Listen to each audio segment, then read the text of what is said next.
इधर दो सासू बहू बैठी होंगी, ध्यान से सुनना। एक बहू, उसकी सास, उसके ससुर, पति, बच्चे सब बड़े मजे में रहते हैं। तो सासू ने कहा कि सावन का महीना है, मैं सोच रही हूँ कि काशी विश्वनाथ चली जाऊँ, स्नान करके आऊँ, सावन में काशी दर्शन भी हो जाएगा भगवान का। बहू ने कहा कि बहुत अच्छी बात, जाइए।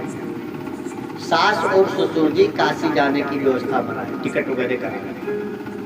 बहू बड़ी बुद्धिमान, बहू ने सोचा कि मेरे पुण्य कम है, नहीं तो सासू माँ मुझे भी ले जाती। मन को मना लिया कि हे प्रभु मेरे पुण्य कम है, शायद इसलिए मैं नहीं आ पा रही, कोई बात, मैं यहीं से आपका नाम जपूं। सासू को खूब सुंदर ढंग से बना के कहा कि माता जी जाओ, घर की चिंता न करो, मैं संभालूंगी। खूब मन लगा कि काशी जाना, स्नान करना, भगवान का दर्शन करना। ध्यान से समझिए। सासू माँ गई। अब सासू माँ आधे रास्ते में पहुंची तो याद आया कि अरे तो तिजोरी तो आज मैंने बंदी नहीं थी। सासू को याद आया कि हे भगवान, जल्दी जल्दी में तिजोरी तो मैंने बंद ही नहीं की, सारा गहना उसी में है, कहीं बहू सब गहना न ले। अब इनका मन ही नहीं लग रहा है काशी जाने में। यहाँ बहू बिचारी है तो घर में सोच रही है कि सासू जी आधा रास्ते पहुंची होगी, सासू मैया का पुण्य ज्यादा था, भगवान ने बुला लिया, मेरा पुण्य कम था, मुझे कोई पूछा ही नहीं। हे भोलेनाथ, कभी मेरा भी भाग्य हुआ आपका दर्शन हो। अब बहू घर में बैठे बैठे काशी को याद कर रही है, और सासू जी काशी जा रही है, फिर भी घर की तिजोरी याद आ रही है। बड़ी गलती हो गई, तिजोरी खुला ही छोड़ दी हूँ, ये भगवान अब क्या होगा। अब दूसरे दिन ही स्नान करना था। बहू को लगा कि सासू माँ पहुंच गई होंगी स्नान करने, मेरा पुण्य कम है, चलो हम कठौता में जल भरेंगे, हम यही स्नान करेंगे काशी जी को मान। अब बहू स्नान करने बैठी, कथा को ध्यान से सुनो, ये पकड़ो। बहू कठौता में जल भरी है और हर हर गंगे स्नान कर रही है, मानो मैं काशी में हूँ। और वहां काशी में डुबकी लगा रही है सासू माँ, लेकिन ध्यान है कि तिजोरिया तो छोड़ दी थी खुले ही, गाना उसी में था। अब इस तिजोरी की और गहने को याद करने में जो अंगूठी पहननी थी सोने की, वो हाथ मलने में अंगूठी गिर गई गंगा जी। अब सोचिए क्या बीती होगी सासू माँ पे कि हे भगवान, तिजोरी तो खोल कर आई थी, जो अंगूठी थी ये कहाँ चली गई। अच्छा गंगा जी में गिर जाए तो मिले किसको, कहाँ उसको कौन ढूंढे होगी, सावन का महीना इसी पानी ज्यादा।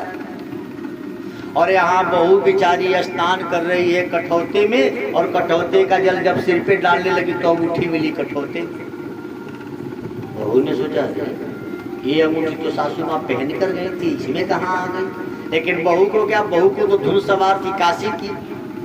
बहू ले जाके अंगूठी रखाई तिजोरी, ये बुढ़िया आएगी तो उसको दे दूंगी, ये बुढ़िया पहन कर गई थी, यहाँ कहाँ से आ गई अंगूठी। वहाँ बुढ़िया माई की अंगूठी तो गिर गई है गंगा जी। बुढ़िया माँ को काहे अच्छा लगे, जैसे तैसे स्नान की बुढ़िया माई और तुरंत अपने घर को चली। दूसरे दिन घर पहुंची, बहू ने पूछा माता जी यात्रा कैसी रही, बोले एकदम ठीक नहीं रही।